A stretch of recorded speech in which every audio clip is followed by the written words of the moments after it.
I don't know. I feel like it's just me, but I think something feels a little, something feels different. I can't tell what.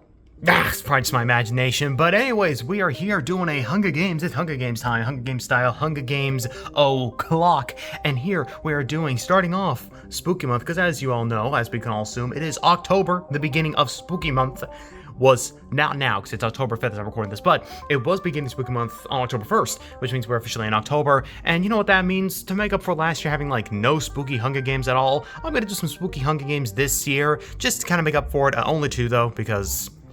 okay, that's all I could think of right now, and I got other projects in the works, so only 2 spooky Hunger Games. This is the first one. The second one will come out in Halloween, but I felt like, you know, to make up for last year for there being no spooky Hunger Games, I might as well do some this year. And to start off our spooky Hunger Games extravaganza, flippity-floppily, we're doing a sequel to a previous spooky Hunger Games. That being Hunger Games Bear Beatdown Round 2. Yes, Round 2 of Bear Beatdown, which was actually, fun fact, the second Hunger Games of Season 3, and was also done during Spooky Month, although it was done on Halloween but came out in November because editing was a pain. But still, point is, it's a sequel to another spooky Hunger Games, and how cool is that?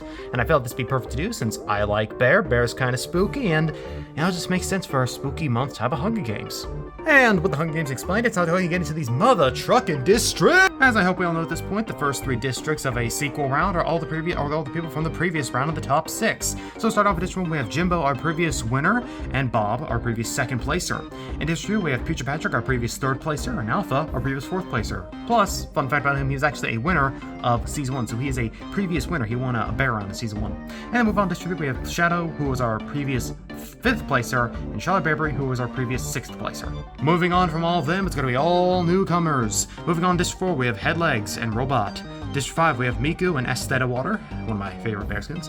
District 6, we have Malbear and Sugar Bob. In District 7, we have Zob and Blue Buffalo. In District 8, we have Chow and Red Robin, doing a nice little dance on the dance floor. And in District 9, we have Fritz McMaster and Mr. Samuel. Not related to Sam whatsoever. Nope, this is a different guy entirely, not Sam at all. And moving on to District 10, we have Radit and Prototype. District 11, we have Afrosity and Vector. In District 12, we have and Corporate Espionage.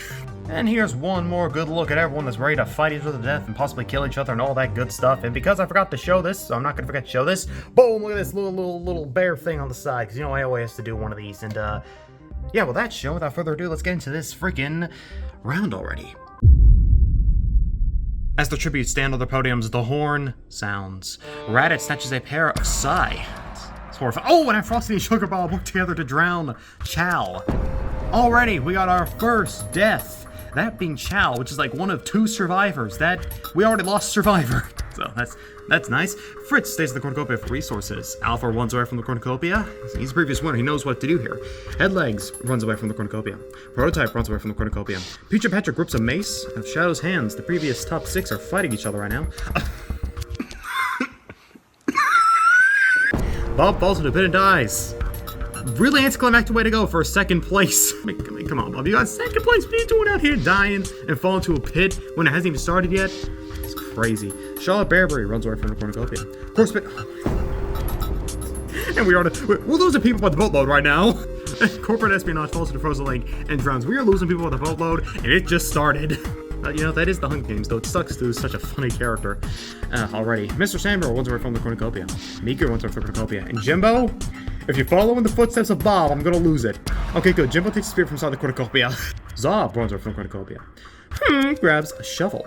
Scroll down, please. Red Robin runs away from the cornucopia. Esteta Water also snatches a pair of Psy. Both him and Braden have a Psy battle, apparently. And Blue Buffalo, Vector, Malbear, and Robot share everything they gathered before running.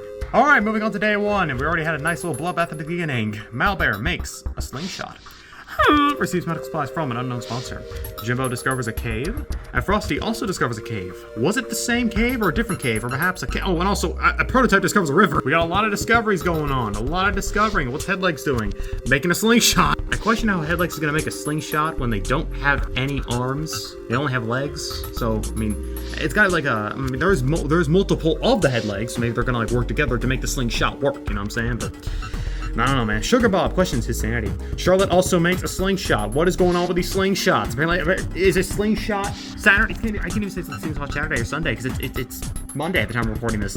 Why is everyone making a slingshot? Is that like the new fad, the new thing going on now? Make slingshots 24/7? I mean, interesting, but you do you know what I'm saying? Shadow attacks Miku, but he manages to escape. Alright, nice job, Miku. Red Robin is pricked by thorns while picking berries. I would get on to him about it, but he doesn't really have any arms, so I'm not really surprised. I mean, look at this man. This man, while he can do a hot move on the dance floor, he can't really pick anything because he got no freaking arms or hands whatsoever. Fritz practices his archery with his arms that he has, unlike Red Robin. Oh, and I said Tail snaps Robot's neck. Ooh, I said coming on in here. Snap the neck of Robot. Ooh, that's a little gruesome, although, it'd be more gruesome if it was a real character, but it's just a robot, so, it's perfectly fine.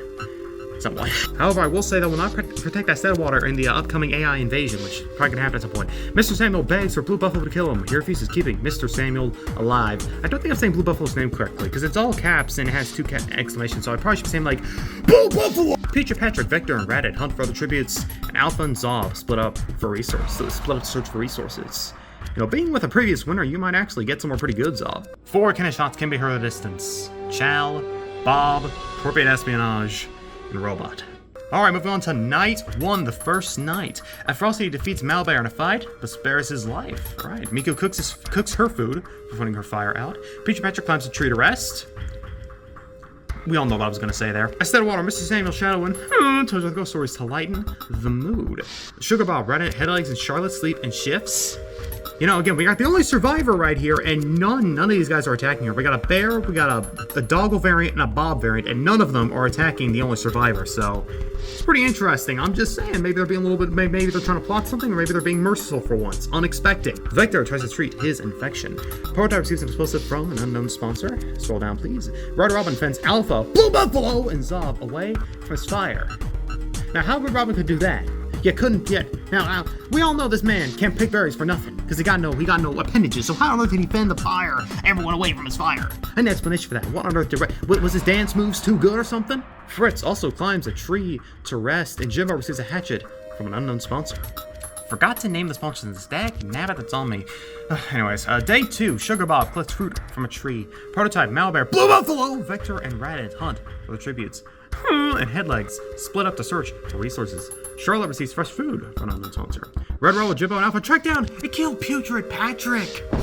Ooh, there goes another one of our top 6 right there, and he got ganged up on by people from the previous top 6 and Red Robin again. So apparently this dude can do everything except pick berries. So that's pretty insane that to gang up on him like that. Fritz receives a hatchet from an unknown sponsor. Instead of water injures himself. That's going. Frosty searches for firewood. Mr. Samuel tries to sleep through the entire day. Zob picks flowers. Shadow receives a hatchet from an unknown sponsor. And Miku receives clean water from an unknown sponsor. 1 cannon shot can be heard at a distance. It's Putrid Patrick. Night 2, when Jimbo tries to climb a tree but falls to his death. Oh, it's pretty ironic that the 2 people who climbed a tree didn't die, but Jimbo did climb a tree and somehow fell to his death. Ooh, Jimbo going out this early too, the previous winner. Well, it's confirmed whoever's going to win now. The crown is up for grabs, so who is going to take it? Clearly not Jimbo, because dude is dead. Fritz, Headleg, and a Frosty sleep in shifts. Oh, and Miku actually steps on a landmine. Ooh, bad way to go. Bad way to go. Estedwar sends clean water from an unknown sponsor. It's a truck outside.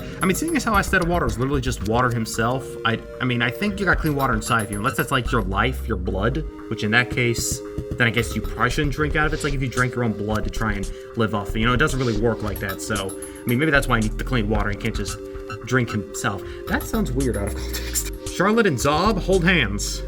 How? This man got no hands. Zob ain't got no hands to speak of. How they holding hands? Where are his hands? I need to know. Sugar Bob passes out from exhaustion. Radit looks at the night sky. Alpha receives clean water from another sponsor. Is awakened by nightmares. Prototype and Vector tell stories about themselves to each other. They definitely would have some interesting stories to tell, I'll just say that. Shadow loses sight of where he is. Oh, and Malbear stabs Red Robin while his back is turned. Red Robin is dead. He's gone. He is out of here. Sadly, he can no longer do those hot moves on the dance floor. He can no longer move like he does right now because he is dead. Mr. Samuel attempts to start a fire, but is unsuccessful. And Blue Buffalo receives fresh food from an unknown sponsor. Day 3. Malbear and Sugar Bob work together for the day. Prototype tries to spearfish with a trident. Headlegs picks flowers. They pick flowers because it's multiple of them. Estedwar receives fresh food from an unknown sponsor. Brother has fresh food and fresh water. He is doing pretty good right now. Alpha attacks Shadow, but he manages to escape. Alright, top 6 is fighting each other again. Fritz explores the arena. Mr. Samuel sees smoke rises, but decides not to investigate. Very smart. Scroll down, please. Thinks about home. What is his home even? I don't think he even has a home. He's a dev skin. How? What? Huh? Maybe his home is the void. Who knows? Frosty receives an explosive from an unknown sponsor. Blue Buffalo also receives an explosive from an unknown sponsor. Both of them receive explosives. I don't trust explosive on either hands, but definitely not Blue Buffalo, because look at that dude. You want to trust him with an explosion? No, thank you. Charlotte scurries a river. Vector wakes a wooden spear, and Zob and Raditz split up to search for resources. 3 cannon shots can be heard in the distance. Jimbo, Miku, and Red Robin, who is still moving like crazy. You know, I'm noticing something. Also, night 3, but I'm noticing something. Right, let Zob into a shelter. Zob, what happened with that little alliance you had with Alpha earlier? You know, you were working with him for a bit, met out with Radent. Interesting indeed. And what was the little interaction with Charlotte, huh? I'm just knowing what Zob's up to. I think this man is kind of an opportunistic alliance maker. You know what I'm saying? He just ditches his friend to go with the other person. I'm just saying, this guy's untrustworthy. Blue Buffalo cries himself to sleep. Prototype begs for Shadow to kill it. Hear what about just killing Prototype? Oh, the Prototype is down. I have not seen this type of event in a hot minute either. So that was pretty exciting. And Shadow went through that and killed Prototype. Interesting. You rarely see something like that, so that's pretty exciting. Charlotte and Astedwald run each other inside truce for the night. Sugarbob questions his sanity. Mr. Samuel and Frosty talk about the tribute still alive. Malbear destroys Fritz's supplies while he is asleep. Headlegs karma true to rest. You know, just don't be like Jimbo, alright? Just don't be like Jimbo. And oh, Victor throws a knife into Victor's head. Alpha's head. Ooh, another previous winner is down. Both of our previous winners are gone. They are dead. So the crown is really up for the taking now. Oh, and screams for help. I'm not sure how I'd scream for help, but it's probably something like this. Day 4. Vector receives medical supplies from an unknown sponsor. Alphosity and Zob hunt for the tributes. Sugarbob defeats Fritz in a fight, but spares his life. Alright. Pink Spot home. Again, where's his home? Who knows? Blue Buffalo searches for a water source, and hilariously under that is a water source who is hunting for the tributes, so that'd be funny if they actually came across each other. Charlotte travels to higher ground. Mr. Samuel searches for firewood. Headlegs injure themselves. Maybe it's because they were in that tree. And I'm just saying, maybe they fell off the tree but didn't die, but they injured themselves. I'm just saying it's possible. Shadow defeats Malbear to fight, but spares his life. Alright, sparing Malbear. Now Prototype, and Radent makes a wooden spear. 2 cannon shots can be heard in the distance. Prototype and Alpha. Night 4. Vector screams for help. Radent passes out from exhaustion. Well, he have been doing a lot, so it kind of makes sense. Also, Malbear passes out from exhaustion. Oh boy, that is... There's a row of 6 down here. You know what that means. Frosty Sugarbob and 6 was able to kill Zob, Astedwater, and Charlotte. Dang! These are some pretty palpable people. These are people that are doing something and they get taken out like that. Dang. Gotta watch out for these 3, you know what I'm saying? Also, we lost another top 6 individual being Charlotte, so who's the one left? I think Shadow is the only one left potentially, because if I remember correctly, Future Patrick is dead. Jimbo is dead. Alpha is dead. Bob is dead. Charlotte's dead. Yeah, so Shadow's the only one left. Let's see if he'll be able to make it, keep going, and produce the next top 6. Because if he dies, everyone from the last round is dead. Blue Buffalo receives fresh food from an unknown sponsor. Mr. Samuel cooks his food, putting his fire out. Fritz looks at the night sky. Headlegs stay awake all night. Shadow quietly hums, probably very ignorant to the fact that all of his previous top 6 members, aside from him, are all dead. Day 5. Blue Buffalo explores the arena. Shadow and Headlegs work together for the day. Radam receives fresh food from an unknown sponsor. Fishes. Sugarbob stalks Mr. Samuel. Samuel, you might want to watch out there. That guy's a little crazy. Frosty scares Malbear off. Understandable. Perhaps Malbear saw what happened and had to scurry on him. Fritz goes hunting. Vector also fishes. I wonder why Vector is fishing.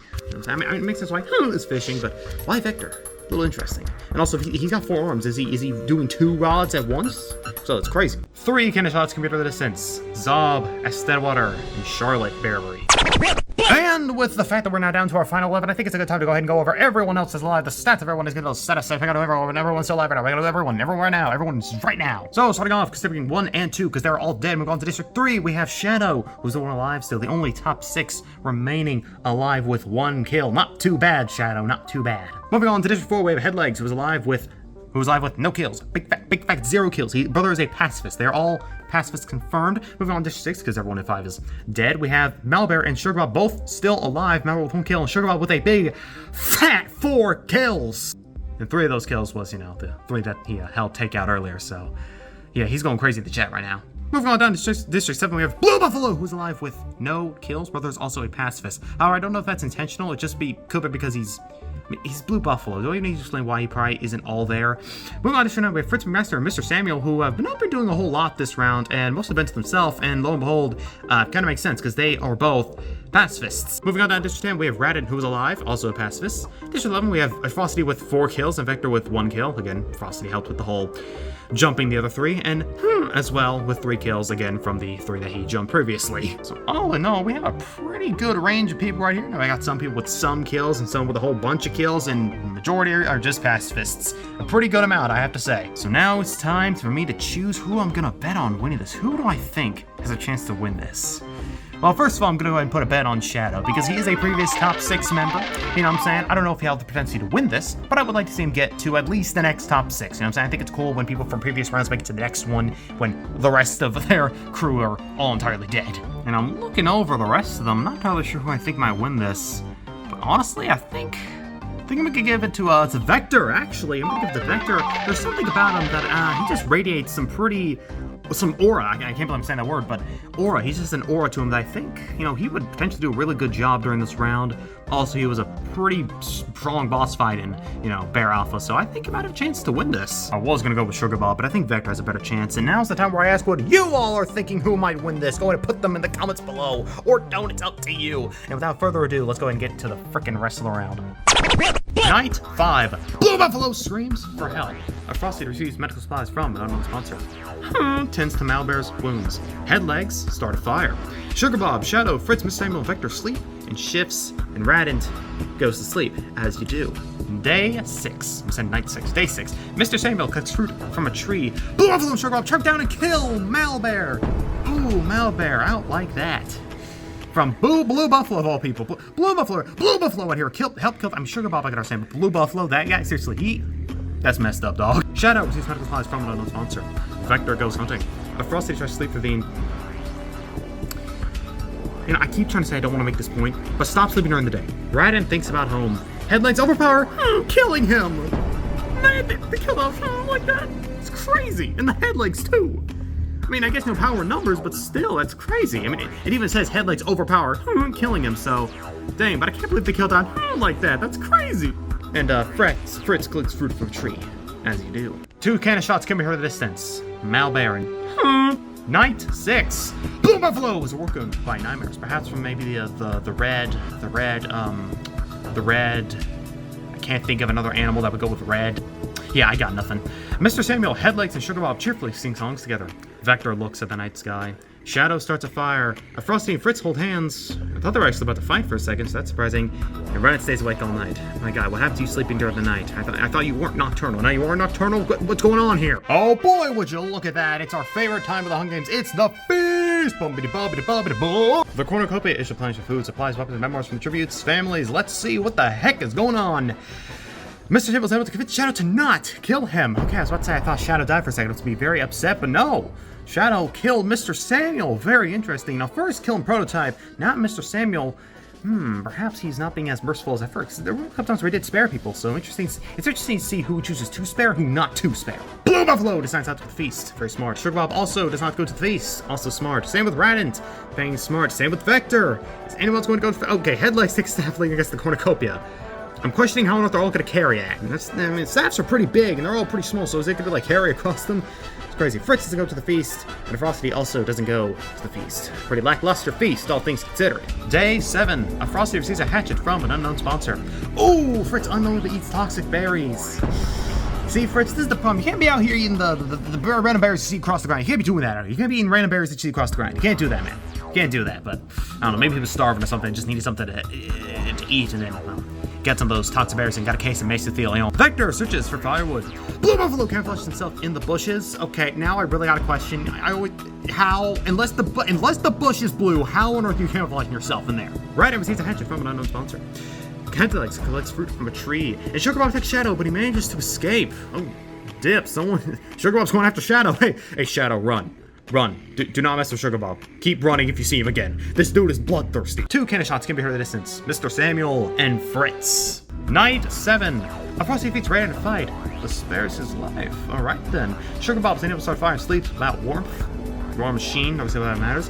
Headlights and Vector, talk of the tribute still alive. Shadow Blue Buffalo, talk of the tribute still alive as well. Day 8. Radent thinks about home. Vector, headlights, and kill! Track down and kill Blue Buffalo! The Blue Buffalo is gone. No more Blue Buffalo! He has now been taken and killed by Vector and Headlegs, who were just talking the previous night. Do we have a potential alliance between these two? So if so, that's kind of funny. I mean, you got this horrifying thing and these adorable creatures working together. That's just kind of funny. Shadow collects fruit from a tree, and unfortunately he's about to fight, but spares his life.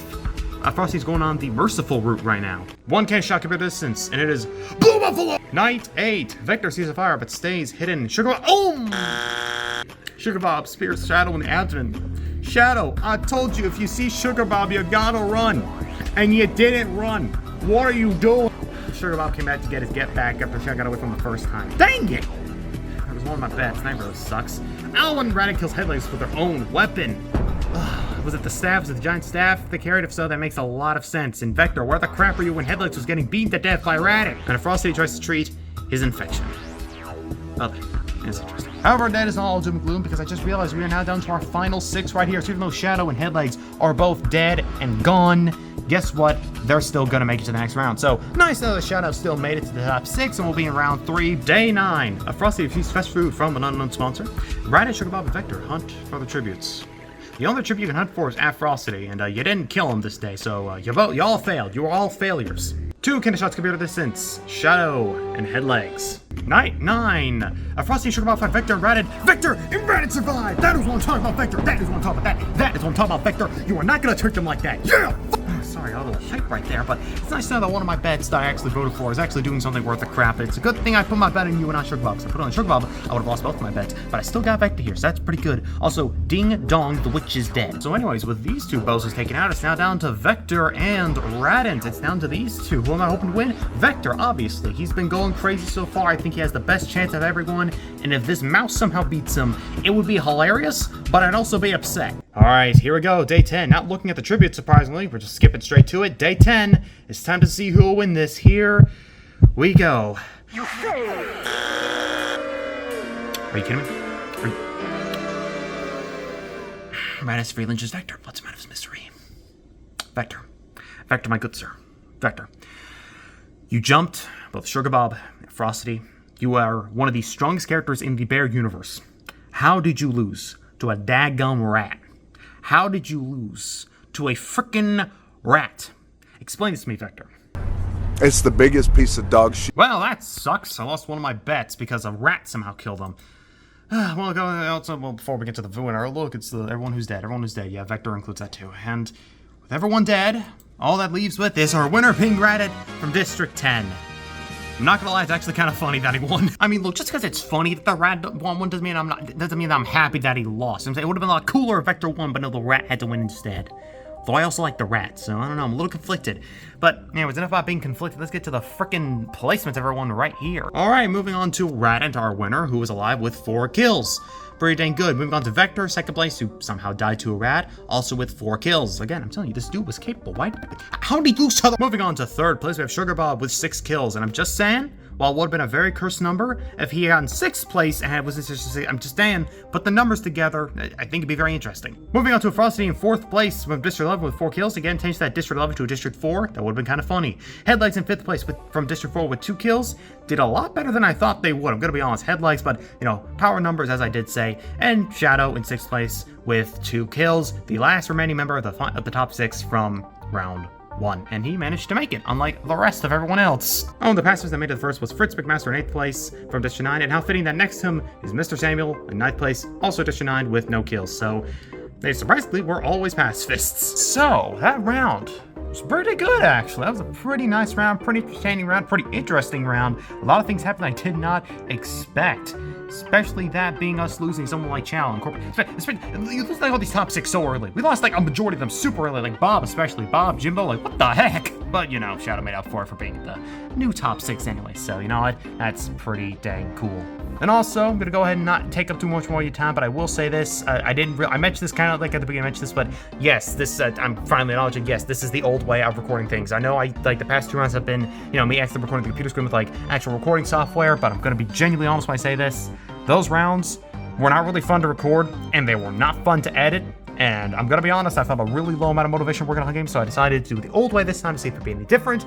And while I don't know about the editing phase is gonna be different, I'll put a message here if it has been any different or not. I will say recording it has been a lot more fun and a lot more exciting for me personally. So expect videos going forward to go with the old method instead of that new method. So they're gonna be a lot more with my phone, while it may look less professional. I don't care about that. I care about what's fun, and this is more fun to me. So I'm gonna do it this way from this point forward, because fork the old way. Point is, that's enough talking out of me. Radent is your winner somehow.